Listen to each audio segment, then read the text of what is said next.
You're listening to She's the Business podcast. Welcome, made by women for women in business. This is your weekly dose of motivation and inspiration. Today, I'm going to be sharing with you a really deeply personal, but I think very useful and insightful story of how I discovered an old identity was still lurking in the background, still holding the reins and driving the business down paths that I really didn't want to be on, and how I discovered it, what we have done about it, and just maybe you may relate to some of this story yourself and be able to discover something that is present for you. So stay tuned, it's coming right up. I'm your host, Jessica Osborne. I'm a marketing strategist for well over 25 years now. I support women to find their real zone of expertise where their personal power lies so that they can become an unmistakable expert in their field, in their industry, and ultimately attract the right clients who see their value, absolutely understand it, and are willing to pay for it.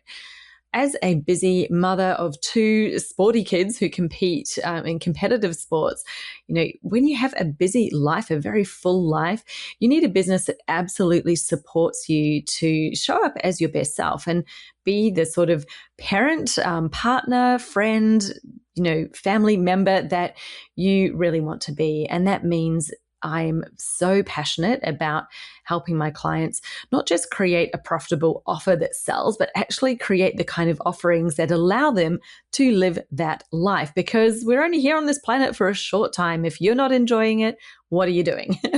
That is really the premise, the core premise that I live by every day, every week. And I want to help as many women as possible achieve that as well. So back to today's topic. Well, the identity thing. I just want to premise this by saying I am not an expert in identities. I'm not a trained psychologist. However, I did study psychology at university. I think I understand and know of a fair amount of it. But this is not my area of expertise. This is really me sharing with you some insights after almost a decade of being in online business well, no, that's not true. Started my first online business back in 2010, but almost a decade of being in the coaching industry. I think there's something really, really different about running a business that is a personal brand business. It is a business based on your expertise where your clients are essentially buying what you can help them do.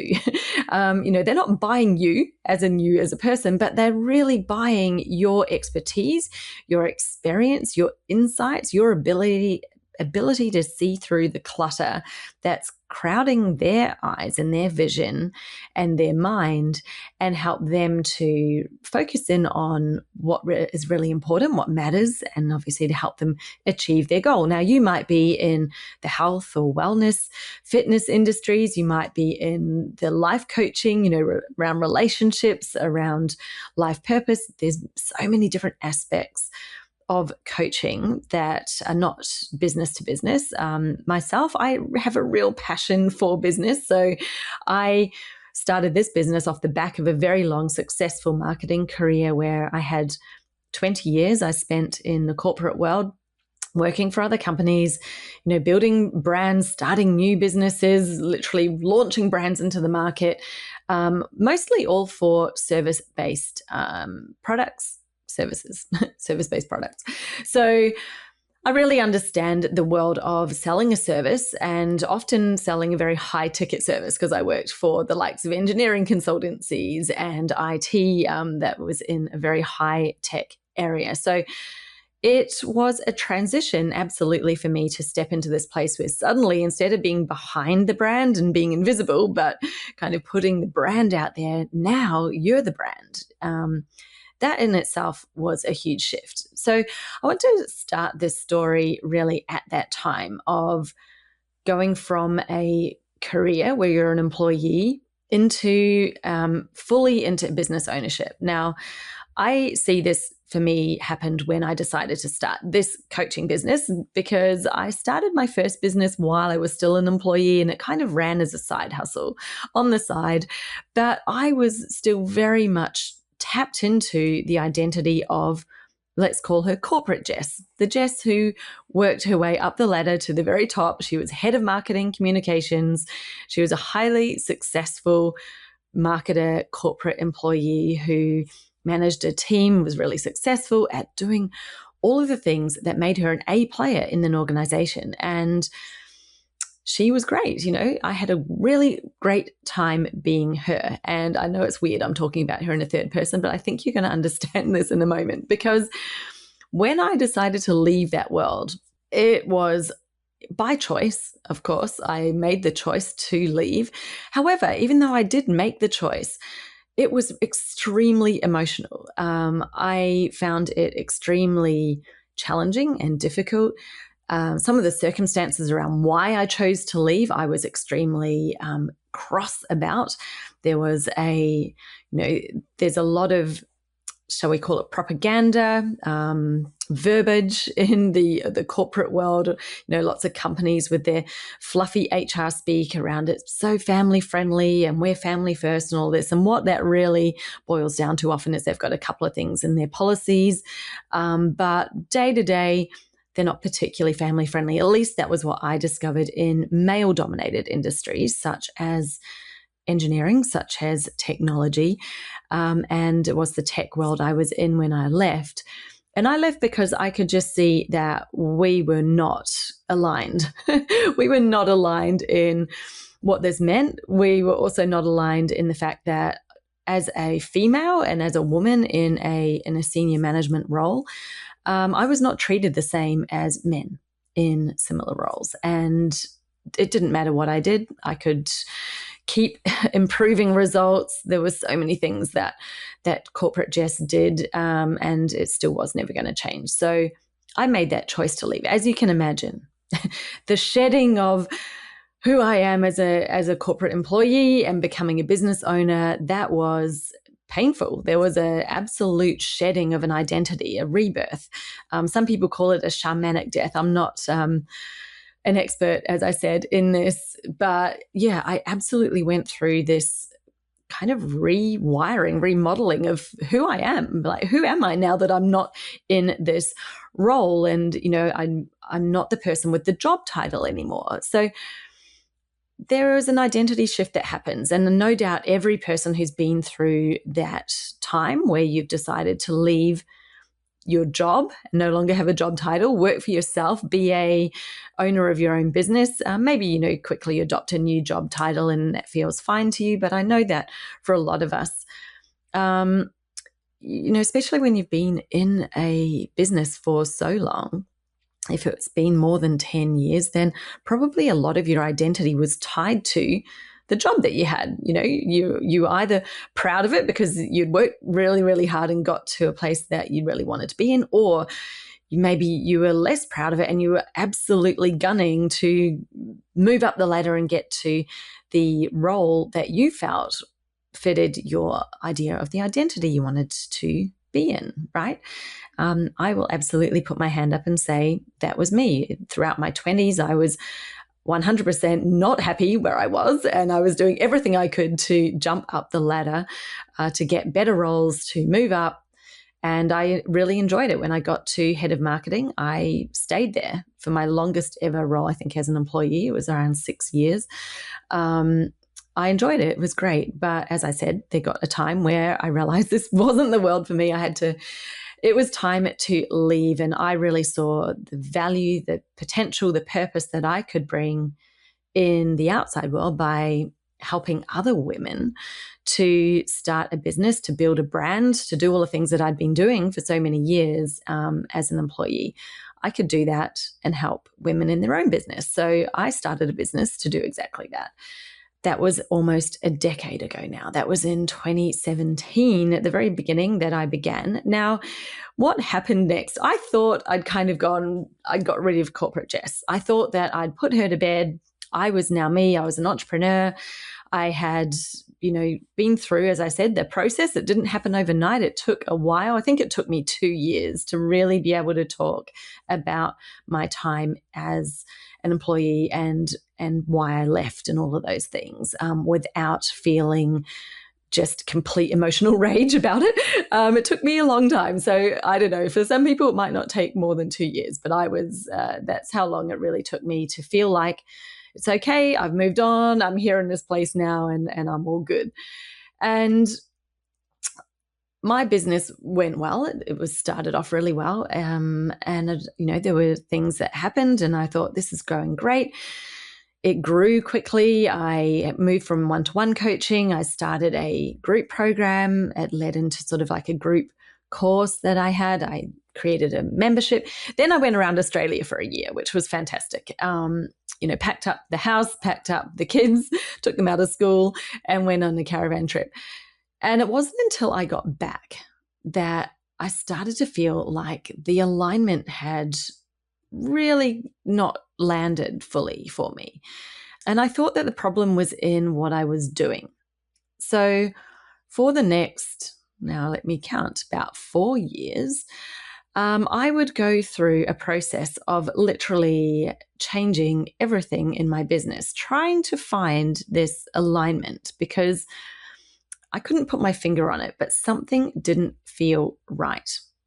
Now, on the outside, everything looked fine. I had started my podcast, which you're listening to now, which I loved. And I still was working with clients. I was helping them get really great results. So I discovered very quickly that even though I started off kind of broadly saying I'd help people with their marketing and brand and attracting clients, where I really loved to focus in on and the bit that I could do better than I think anyone that I'd ever come across is helping them to find that piece of, I'm not going to say piece of expertise. Sometimes it's a mixture of the expertise that they held that could come together and combine into something quite unique to them, where they really had so much personal power, a platform that they could stand on. They could say that they're an expert in it, feel like an expert, and show up as one. And from there, obviously, it was always super easy to understand what was the right offering, how you're going to sell the offer. That's really very process driven and easy to do when you've got that first piece right. So I loved to hone in on that. And it was ironic because here I was having almost the exact same problem that I help clients with. And I was really struggling to figure out why it didn't feel aligned. So I changed my programs. I would change my pricing. I'd changed over these 4 years where I was trying to figure it out. I would change how long the program was for. I'd be thinking, well, maybe it's because it should be bigger. It should be longer. Then it would be shorter. I changed my messaging. I tried different styles of launching. I did webinars. I did live launches. I did a secret podcast. I literally did everything under the sun and it all kind of worked. Like, there would be results, there would be some sales, nothing took off, like nothing just blew up. And I started to feel like, gosh, there is really something wrong with me here. Like, how can I get these results for my clients? How can I help them achieve success so quickly and easily? And here I am, yes, kind of successful, but I would look at it and go, it's not really enough. And I was so critical of myself. And so I've thought, well, maybe it's me. It's got to be me. I'm the common denominator, right? And so this carried on. And so for this is still part of the 4 years, I think I went through every avenue to try to figure out what was wrong with me. Do I have money blocks? I went down a whole rabbit hole of figuring out whether I had any money blocks that were really holding me back. Did I have past identities? I went and did some ancestral work and discovering, anything that was sort of still coming from my past and maybe wasn't even my past. It could have been from my ancestors. There's so many different things that you can do. And I feel like they all helped. There were always insights. There was always learnings at every point. But what happened more recently, and I think this all has to do with, if I'm going to get really woo-woo for a moment, the end of 2025 and the start of 2026. It was the end of a 9-year and the start of a 1-year in numerology, which means a new beginning. Like they go in sets of 9 years, and it was almost like I'd got to the end of this long journey, and a new beginning was starting. And I could kind of feel this. I could feel this real urge inside to close things down, shut stuff off. I wanted to actually just start my entire business again from a blank page. Like, it would be so much easier if I just stopped everything, did nothing, and then just started again. That was how I felt in January. And I'm not going to lie, I'll say that idea sort of stayed in my head for quite a few months. I didn't do that, but, I was actually seriously considering it for a while. And there was a few other things. And I think that what happened with this is the year of the fire horse, it felt like everything had been building to a head. And then it happened. And I am trying to now recall exactly what triggered this perspective. But once I saw it, I could not unsee it. And it was this realization that even though I had left corporate Jess behind in terms of a vast majority of me, there was a piece of her that still remained.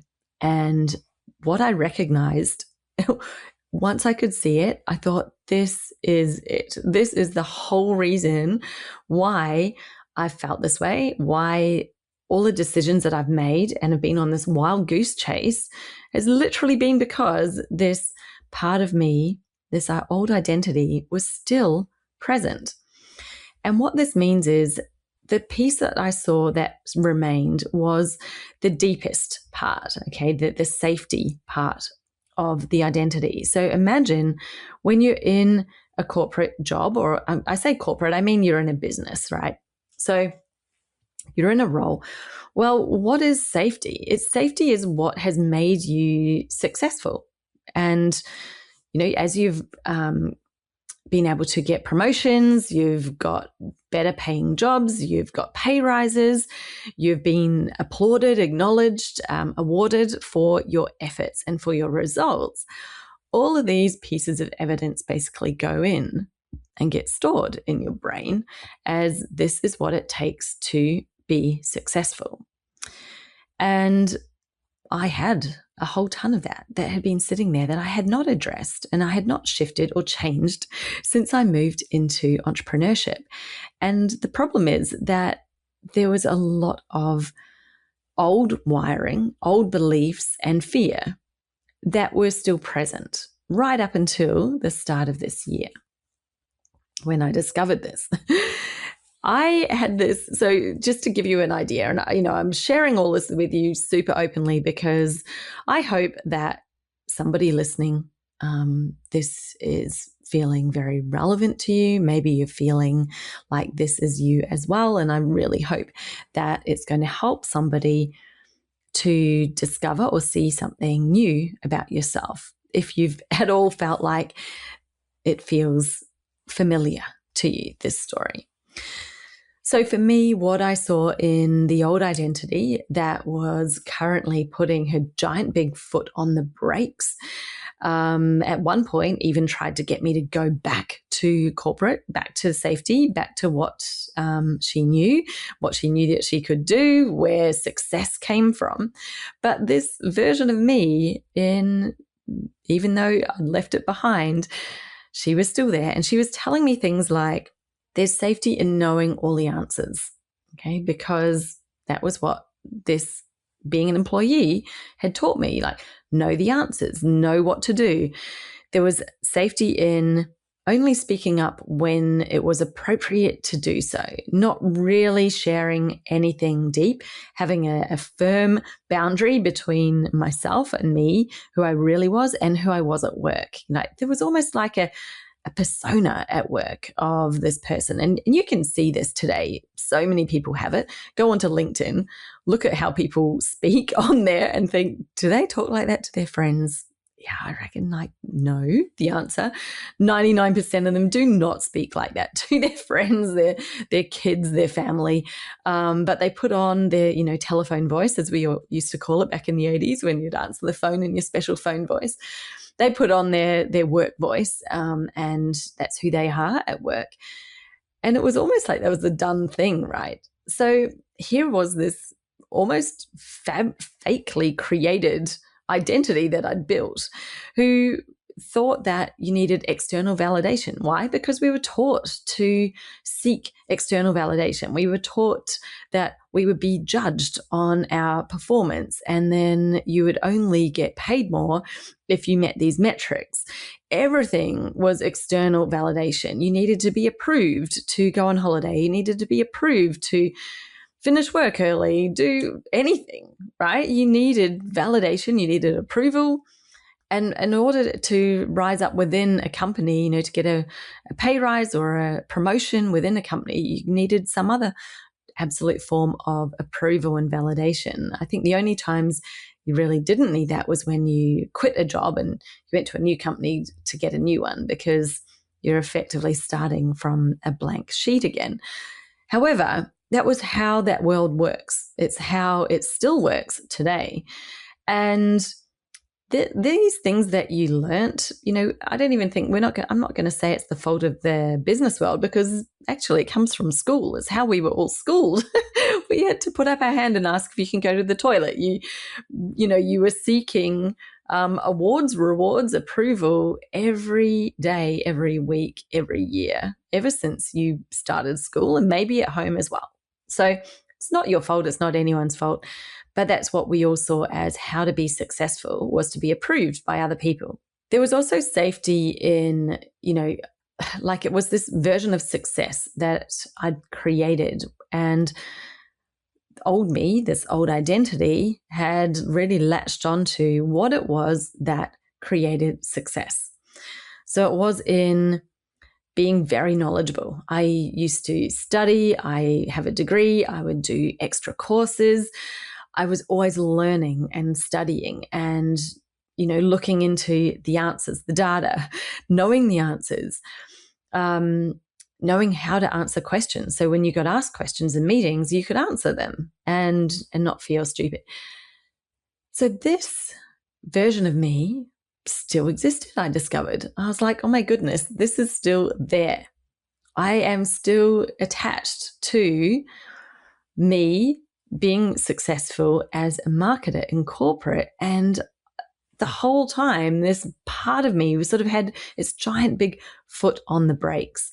It was afraid of decision making that was new.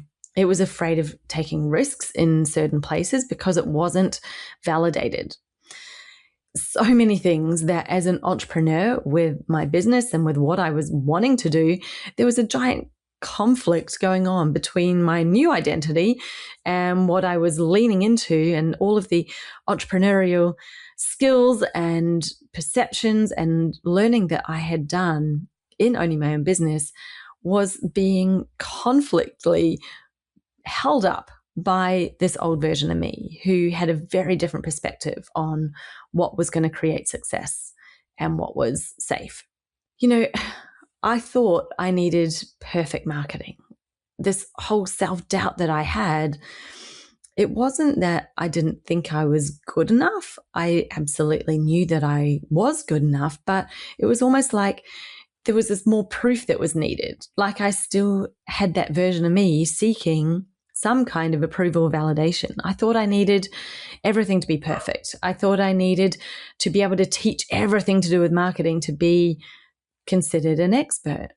And what I kind of came through this whole realization, we'll call it another identity shift and identity death and rebirth that happened this year when I really got rid of this part of me, was that it's okay.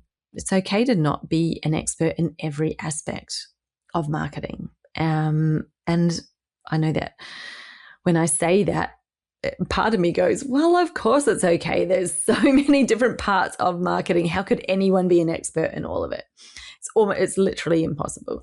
You would not have enough time in the world. You would have to clone yourself so many times over. You can be very knowledgeable across them all. And, I like to think that I have a really good depth of knowledge across all aspects, but it's okay to not to be an expert in all of them and to admit it. It's okay to say that. It doesn't mean anything. It doesn't take anything away from you. It doesn't mean that you can't stand up and be a leader. And allowing that thought to be there, and even to say this right now on a podcast that will be around for many years, old me would never have done it. I would never have lost face by admitting some sort of weakness that I thought could be dangerous.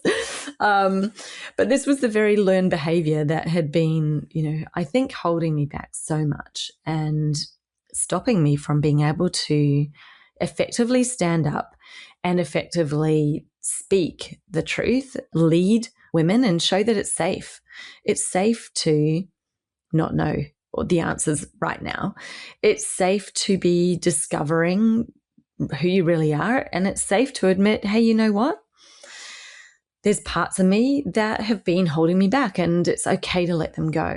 If you're really going to step into a place where you're going to take that expertise that makes you so great at what you do, it's that special combination. It's often not, that you've learnt one thing and that's it. It's like this beautiful combination that I see in humans where part of it comes from some natural ability you have. Part of it might come from your past, your childhood, things that you loved, and part of it's from what you've learnt and gained as skills. When you combine these together, you get this absolutely amazing place where you can be somebody who's unmistakably an expert with a difference, because you don't sound the same as everyone else. You've got something unique to say about it. You've got a perspective they don't have. Sometimes it's a very subtle difference, but a subtle difference is enough if you can narrow down what it is and you can speak really clearly on it. You can then stand out and feel very different. They can perceive you as very, very different. And for me to be able to stand up and say that that's my expertise, this is me having got rid of that old part of my identity that was holding me back. And it's incredible, isn't it? There was, once it was there, once I could see it, there was a process that I kind of went through. Yes, there were a few tears. there was definitely a shedding of the identity. And that allowed me to actually step into the shoes of Jess now, who's 100% on this journey, who's 100% knowing that I was here, or I was created. I went through what I went through, especially in the jobs that I had, because I experienced the disadvantages that a lot of women experience and saw them firsthand as well, even if personally I didn't experience some, but I saw it firsthand. And as a manager, as a leader, always being a champion of women, it turned out for me that wasn't enough. I really wanted to see women to support other women, to create something of your own that wasn't created by a man. You're not dependent on a man, a boss, for your success, that you've actually created your own success. And that to me is just so fulfilling, so empowering, and what I want to see so much more of, especially for my daughter and her generation. I think they are going to see a lot more of this, far more than we ever did. But that's what really excites me. And I know that in order to do that, it's about not just helping women find something that you can sell or find something you can do that someone will pay you for. It's actually about finding that thing that allows you to tap into your personal power and really rise up above the generic crowd, because women will get this. I know that if you're listening now and you've got some of your intuition that you're tapping into, you will understand this on maybe a non-logical way, that there's a huge difference between just following practical steps that men would like to do. How they see business is very different. And they've got a very linear way of looking at it.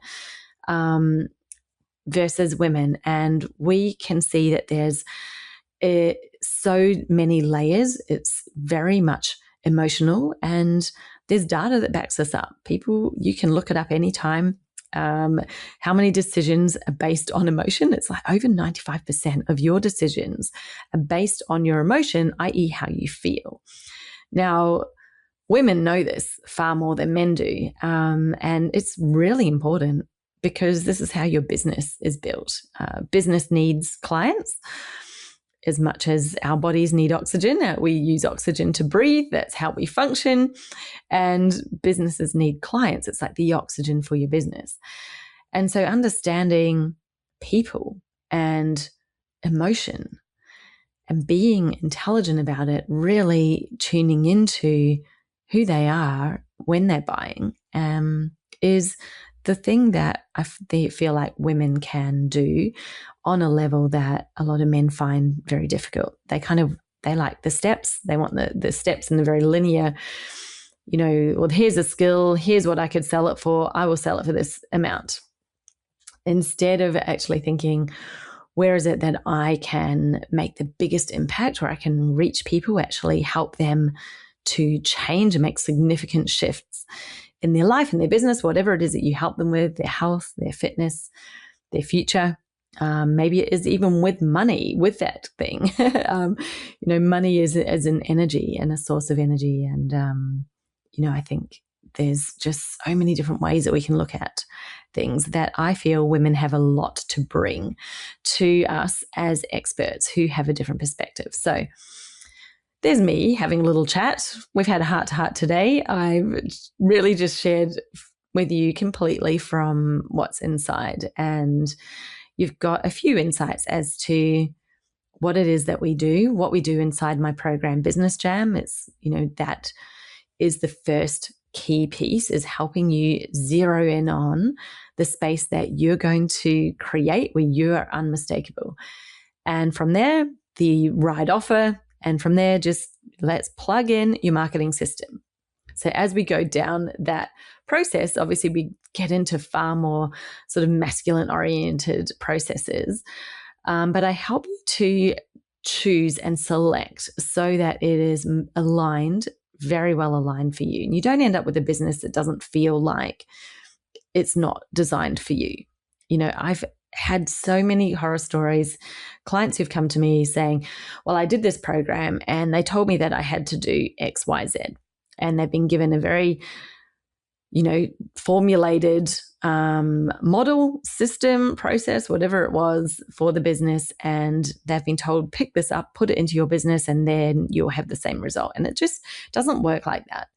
And they end up with a business that they don't love, that they don't feel aligned to, that they don't feel like, well, this is it. This is what I am here to do. And if you're not having fun, if you're not loving what you're doing every minute, it is so hard to keep going, right? So I come from the opposite end of the spectrum there, where there's many different ways of creating a marketing system. I've spent over, as I said at the start, over 25 years in marketing. Let me tell you, there are so many different tools, different platforms, different methods that you can use to market your business. You do not need to use all of them, and you're best not to use all of them actually, but it's about finding the ones that most align to you and your clients, and then aligning them to each other. There's sort of like these two different types of alignment that needs to happen. But when you have alignment, both with yourself, how you want to run your business, what you want it to feel like and be like when you're running it, what is also aligned with your clients, and then you align the activities, because usually there's more than one, which is, for, I think, hopefully most people, very obvious. You have more than one activity in a marketing system that would help strangers come in and become clients. When you have them aligned, then there's flow. That's when the flow happens. If you don't have the alignment, then there is no flow. That's when it's not working, right? So it's easy to spot where there's a lack of alignment.